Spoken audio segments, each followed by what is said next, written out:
Hello, Cancer, Sun, Moon, Rising, and Venus signs. Kamusta kayo? Sana po'y nasa mabuti kayong kalagayan. Welcome back po sa Star Tarot. Kung bago kayo dito, welcome din kayo. Thank you for your support. I truly appreciate it. God bless you all, Cancer. Pauna mensahe po ninyo, we have Speak Your Truth. Okay? Speak Your Truth. Sabi dito ni Archangel Gabriel, speak your truth. And the prayer that you can recite is, thank you, Gabriel, for helping me to speak with integrity. Okay? So, speak your truth.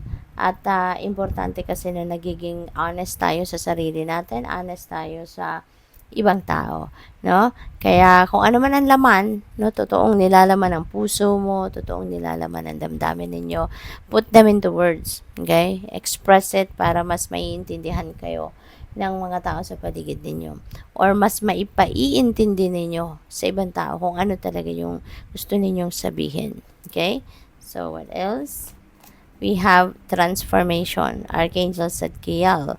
Sabi dito, thank you, Zadkiel, for supporting me to transform my past challenges. Ayan. So, magbabago ang inyong sitwasyon. Maybe you are going to do something to change your life, no? Maaari kasi na in the past na merong sitwasyon na nahihirapan kayo baguhin or i-adjust or i-improve ang sitwasyon, but now Archangel Zadkiel is going to help you, no, na mag-transform, na mabago ang inyong sitwasyon for the better. Okay? But mapapawi na yung mga hirap, no, na nararamdaman ninyo. What else? We have trust your vibes. Okay? Thank you, angels. Today, I choose to trust my intuition and your guidance. Okay? So, napakaganda nito. Kasi, your angels, no? Your loving angels are there para tulungan ka. Okay? Na tulungan ka na magtiwala ka sa kung ano man ang mga intuitive messages and nudges na natatanggap ninyo. Kasi baka nagdududa kayo, no? Totoo ba to? Tama ba ang naririnig ko? 'Di ba? Yung mga ganon. But your angels are going to help you, no? Na magtiwala ka sa mga impormasyon na nare-receive mo through your intuition and guidance. Okay? What else? We have loved one in heaven. Thank you, loved ones in heaven, for drawing close at this time. Siguro mayroong nagpaparamdam sa inyo, no? Maaring meron kayong mga mahal sa buhay na nag-pass on na on the other side, and maybe they are trying to connect with you. They are sending you messages, no? Maaring, ayun nga, nagpaparamdam sa inyo. Okay? Kaya maaari din na nagdadasal kayo or pinagdadasal ninyo sila. Kaya nagpaparamdam din sila sa iyo, no? Na you really have nothing to worry about. You don't have to worry about them, you know? So what else? We have protect your dreams, okay? Sabi dito, you are the guardian of your precious dreams as they are safe in your care.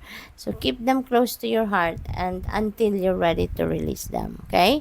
So, protect your dreams. Protektahan ninyo yung mga pangarap ninyo. Protektahan ninyo yung mga heart's desires ninyo. Just keep it close to your heart, no? Before na before na sabihin ninyo yun sa kung kanino man, before na ikwento ninyo yun. Kasi, 'di ba, maraming tao na din sa paligid natin ang hindi natin mapagkakatiwalaan, 'di ba? Marami ng tao yung akala mo sincere sa iyo, akala mo loyal sa iyo, akala mo talagang mabuti siya sa iyo. Pero 'di ba, minsan natitempt, no, yung mga tao na lukuhin ka, sabotahiin ka because of their own ambitions. Kaya kung ano man ang plano mo sa buhay, ano man yung pangarap mo, ano man yung mga goals ninyo, just keep it close to your heart until you are ready to roll it out, no? Until you are ready, or lalo-lalo na mas maganda kung nagsimula ka na, sinimulan mo nang mag-take action towards that, tsaka na lang nila malalaman, 'di ba? Kasi minsan nakikikwento mo pala na ganito yung plano mo, pagtalikod niya ginawa na, sinimulan na, 'di ba? Tapos lalabas na ikaw pa yung nanggaya sa kanya, 'di ba? So we have hope, and hope is always there even if we can't see it. Optimistic expectations can help change a negative situation into a positive one. Kaya lagi lang kayong umasa. No? This is panawagan para sa inyo na lagi lang kayong umasa for the best possible outcome, even if hindi natin nakikita, hindi visible yung pag-asa, pero nandiyan yan, no? That is there, no? From deep within us. At it will attract good things, no? It will transform a negative situation into a positive one. Kaya lagi lang tayong umasa for the best possible outcome. Okay, so what else?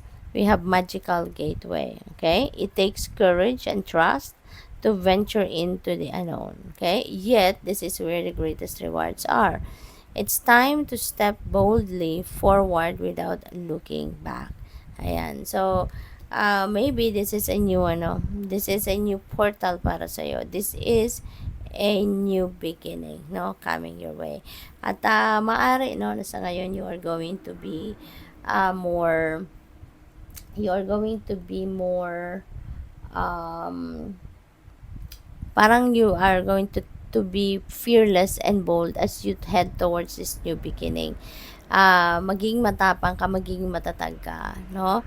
At magiging tawag dito, magiging handa ka, no, sa pagharap dito ng unknown, no? Kasi this is uncharted territory para sa iyo. Kung ano man ang opportunity na kumakatok sa inyo dito sa anumang area of life, ano ito hindi pa ninyo to nagagawa siguro before. Hindi pa ninyo ito nasusubukan before. Kaya, maaring you're going to take that leap of faith, no, sa ngayon.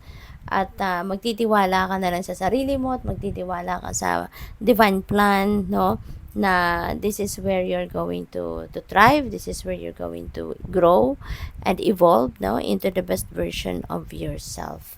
So, what else? We have inner child. Ayan. So, the fairies of playfulness remind you to make time to embrace your inner child. Playing keeps us young at heart. Do something silly and fun but stay safe.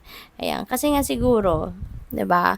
Lagi kayong seryoso, lagi kayong pagod, lagi kayong maraming trabaho, kaya you don't even have time to be playful. You don't even have time to unwind.